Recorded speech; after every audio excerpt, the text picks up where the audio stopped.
Hello and welcome to another live stream. We're meeting a little early today, 9 o'clock. So for those early risers, I hope you can join me. Probably be back to our regular time next week. But got my son's baseball game today and don't want to miss that. So I'm going to meet a little bit earlier today. All right. Well, talk a little bit today about Crimea River. I worked on that video most of this week, transcribing the Barney Kessel rhythm guitar part on the recording with Julie London and what's the bassist name? Leatherwood. So yeah, actually I transcribed the bass line as well, played the bass line, and it was kind of question mark as to what to do about the melody. And on the channel here, I'm really putting my best efforts out to not use any pre-recorded material, and I think that's fine, for some channels. I don't have anything against it, but it's just one of my goals here is to create pretty much all original content, especially when it comes to recording and stuff. Hello, Eric. Good morning. Have fun with your son. Thanks. Eric says he coached his son for a couple of years. He was a boy. Yeah, so much fun. Yeah. It's awesome. We were watching some baseball highlights this morning. It's a lot of fun to watch and be a part of it. Yeah, we practice pretty regularly. So it's a pretty neat experience. So it's fall ball right now. And so they have this sort of, I call extra season, where they play, and the kind of the main season is the spring. But this is really kind of cool because they can get some extra practice.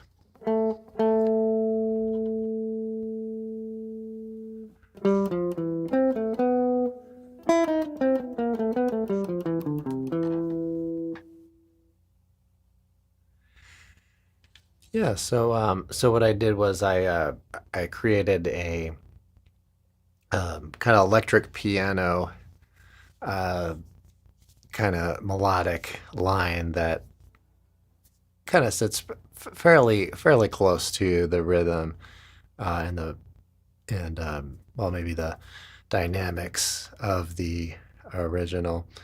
So that was pretty good.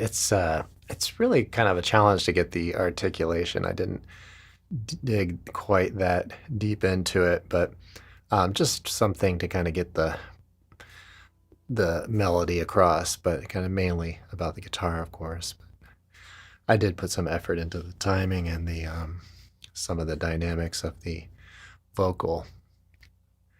Yeah, just like guitar, need a lot of practice. Familiar, yes, with fall ball. Great. Yeah. Absolutely, and I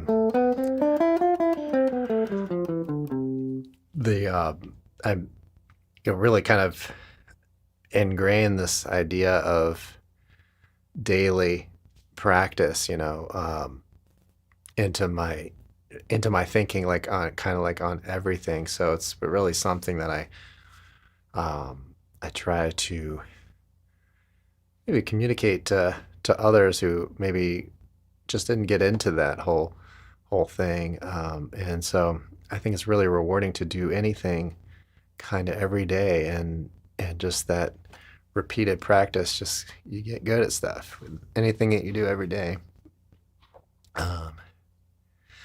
I have not checked that out yet, but I am meaning to. Imelda May. I'm going to write that down right now. Imelda May. Because, yeah, actually, I am looking forward to checking that out. So I'm going to write that down.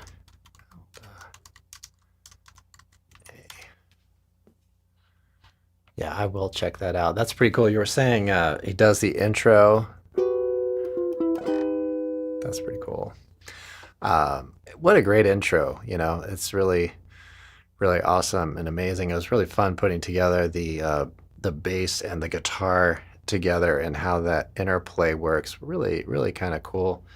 The second verse, you know, Barney Kessel, you know, plays this really kind of simple thing, giving room for the bassist, you know, to go, you know, da da da da da da da da da da da, you know, and then the bassist kind of also mimics that.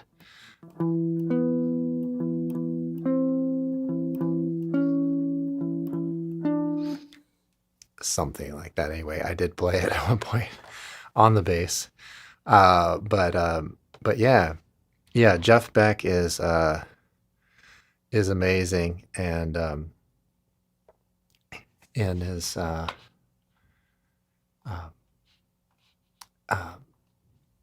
bass player, she's really, or I guess I think he passed away not too long ago, but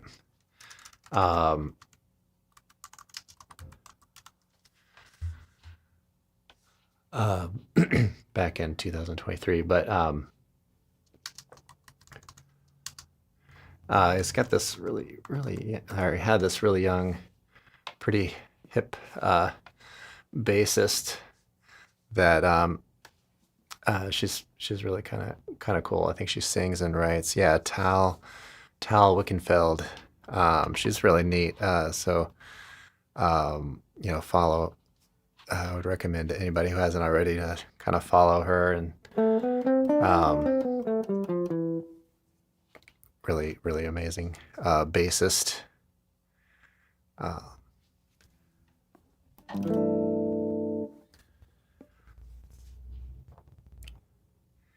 Yeah, so Cry Me a River, that was kind of the main feature of this week, kind of putting that all together. You know, thinking about how you might study the tune. Kazi says all the affiliate links are invalid. Really? Okay. I'll have to look into that. But I apologize for that. I'll have to probably won't get to that till Monday, but thanks for letting me know. Appreciate it. So what, you know, one thing I think that you know, as far as working with students and things is understanding minor. And there's a lot of minor in this tune. Actually, the tune is in major. The recording that we're talking about with Julie London is in G major, but it visits minor. You might even say the majority of the time, right? We even start on kind of E minor, right? And then the bridge goes to B minor. So understanding minor and trying to think, you know, about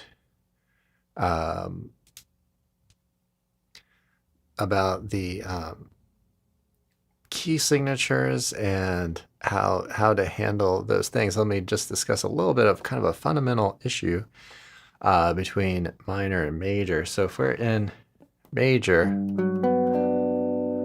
and you're using, you know, key of 1 sharp, you know, you can play a G major scale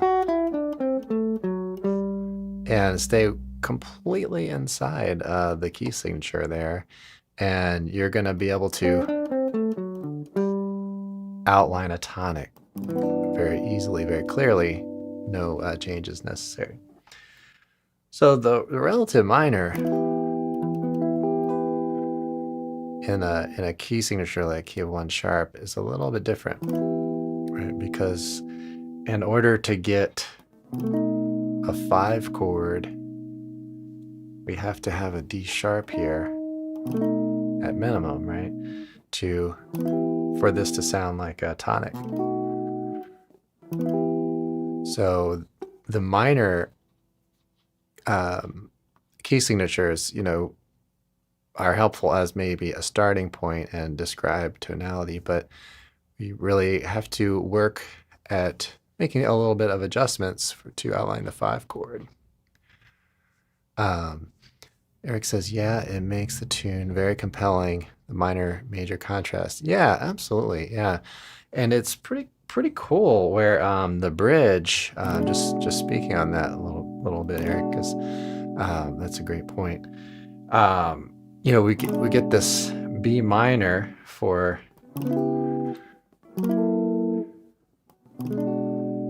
basically, let's say 6 bars roughly, where it does that, and then all of a sudden it goes into major, right? B major. So that's kind of a striking change there. So if you're in the key of B minor, and then you suddenly go to the key of B major, those are called parallel minor and parallel major. And then the A sections are more relative minor and major. We start on the E minor.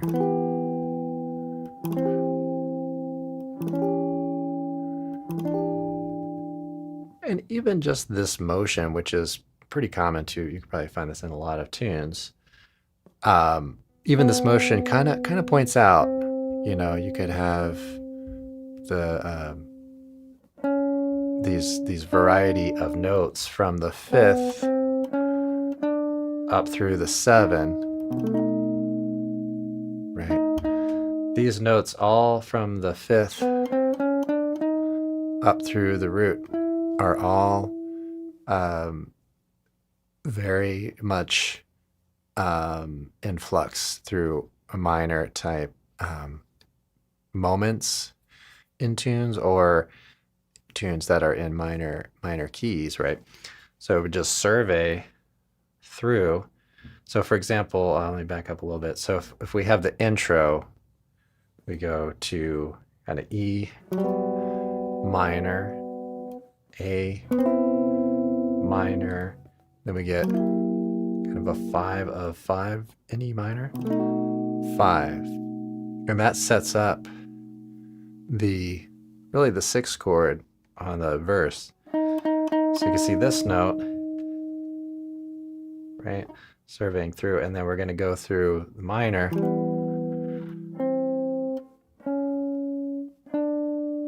all those notes. So let's just survey through and look at a few scales. So E natural minor, right, that's the flat 6. E minor with a natural 6. E harmonic minor, and E melodic minor. So you really want to have all those, four note groupings kind of in your toolkit as you work through minor passages or just minor tunes, right? And you may find that you'll use certain ones at different moments, right? So you have, the E minor with the natural 6, that's going to serve you really well on the E minor, like this chord, or even the melodic minor to some extent. And then, the 5 chord, right, that is going to help you out quite a bit with the harmonic minor, a mode of that, which is called a Phrygian dominant. So Eric says, right on that intro, So foreboding. Then when you get to that first 251, it sounds pretty relaxed. Yeah, the kind of little mood shifts and things of the tune. Yeah, it's pretty neat effect, you know. Um,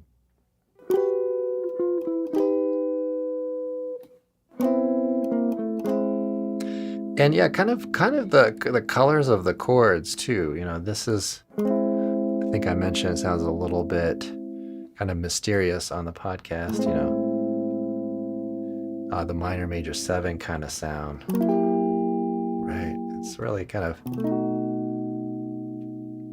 yeah. And then it kind of gets into like you said, you know, we get into this, right? This whole section here, and then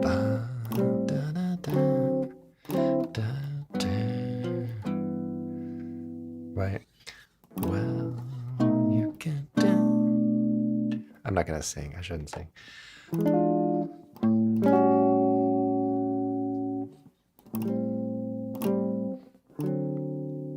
you can hear it lands on the G there. And then we get kind of right back to it. Or that. So really, really great tune. I highly recommend working on it. I think I'm gonna do a little more work on it as well. Like I may put down a chord melody, um, and I think people will really, or I think folks on the channel will really maybe enjoy that. Um, and maybe I'll put it in the same key. That's always kind of the question, but I think it's oftentimes played in E flat.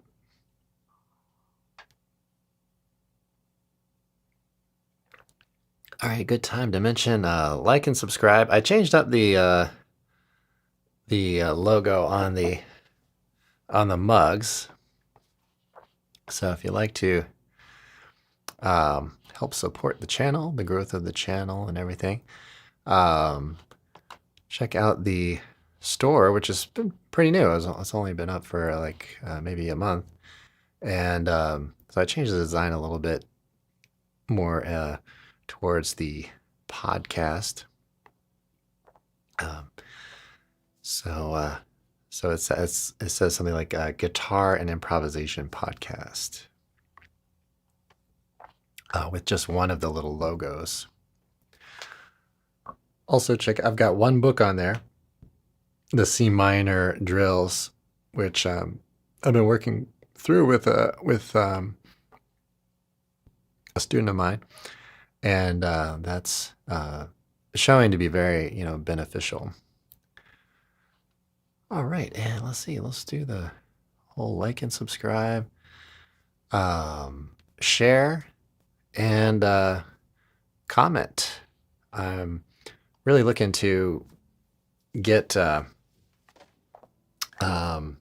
know folks more. So I really appreciate you chatting with me here on the live stream. And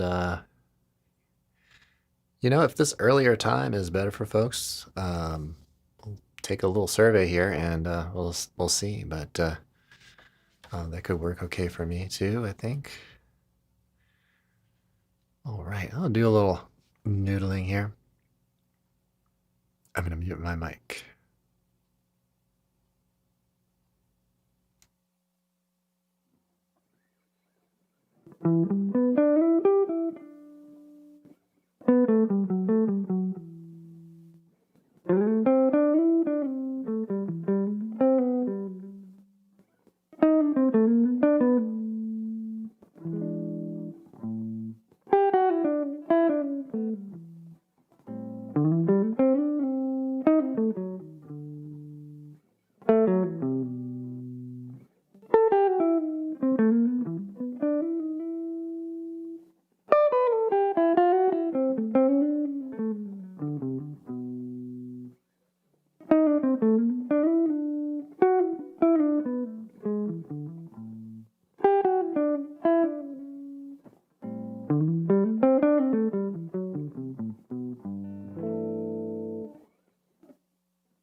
everybody. So thanks for watching. I'm gonna be here for another maybe 5 minutes or so, maybe 10 minutes. Let me know if you have any questions. I am streaming on the mobile app and on the desktop, and this will be available to rewatch at a later time.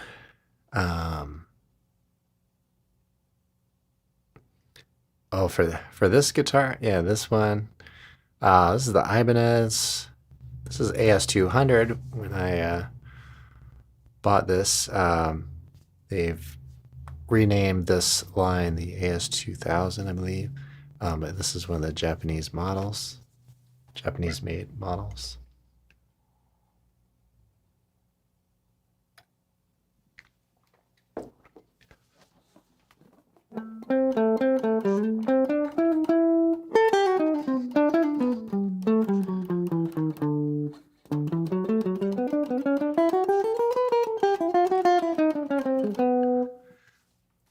Yeah, I would say, for playing,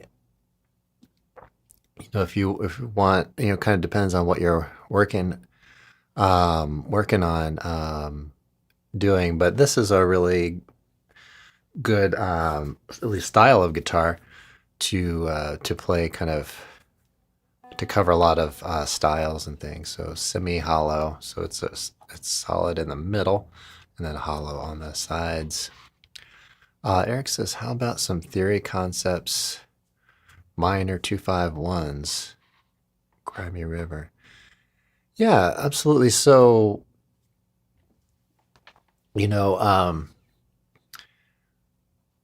I would say, maybe either focus on the kind of the end of the verse part when it goes back to the E minor, to try to focus on basically trying to get the D sharp in there. And for the two, you can kind of do the same thing. So when you have the two, you can really still pull from the harmonic minor of E minor, and you just want to get your ear acclimated to hearing that sound over each chord, right? So this is sort of the slight distinction maybe between modes, chord scales. It's not like you have to, in my opinion, like plug in all these modes all the time. It's more like just get your ear acclimated to what it's going to expect as consonances and dissonances on a particular chord, right? So just to kind of thinking about that. So it's really just one collection of notes over both of these chords. Although when you get maybe a little deeper into it, you can, on a 2/5,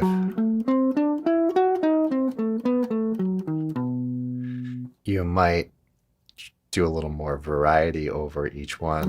Like you could have a flat 6 on the minor chord, and hold that, or rather than playing that D sharp right away, and then use the D sharp when you get to the 5 chord. And then the 5 chord, there's so many different things you can do on it. There's, of course, that Phrygian dominant. That's where I would recommend starting. But you can play more altered, kind of content.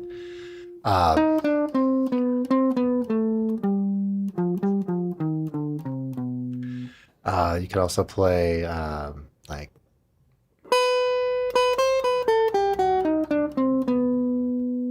that kind of thing, which has got the natural 5. That's the kind of difference there. But really a whole number of things. But this good starting point would be Phrygian dominant for 2/5s. Charlie says, finally back to playing. Been a year since your stroke. Okay, quite a process to get a handle back in line with the brain. Lots of work, physical therapy. I'm thinking PT, but worth it. Awesome. Glad to hear. Glad to hear you're coming back on it and pushing forward. There's there are some serious challenges that you're facing there. So that's amazing that you're putting it all back together. Just keep at it.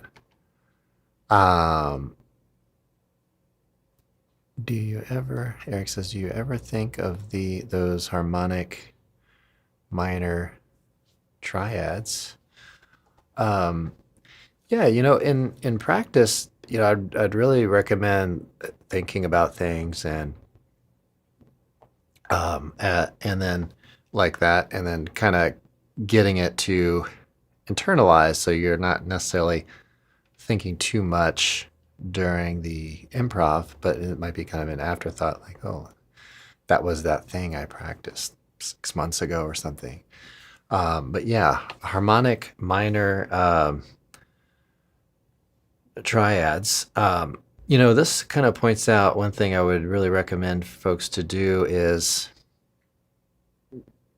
practice things in the context of a harmony, basically, like, all the time. So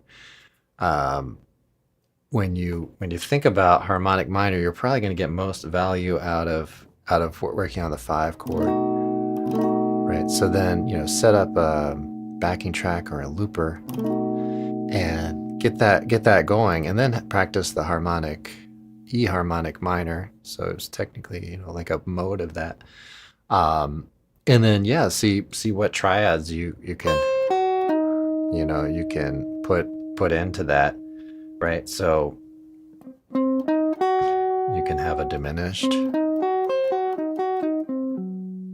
kind of triad there, or B major triad. Experiment with how the augmented triad sounds, because that's a nice feature of the harmonic minor, is that the augmented triad shows up there. It doesn't show up in the major kind of scale. So yeah, great question. But I would say yes, I do. But I just want to make that distinction on practice versus playing. And one thing that's kind of cool is you can pair these things up. You can create pairs of or minor triads, and major triads, diminished, augmented, and kind of pair them up into what you might call hexatonic scales. But you can put 2 side by side that are maybe a step away, right? So let's say you have B major triad, right? And then you could maybe pair that with you could even do the C major triad, and just kind of have those kind of alternate.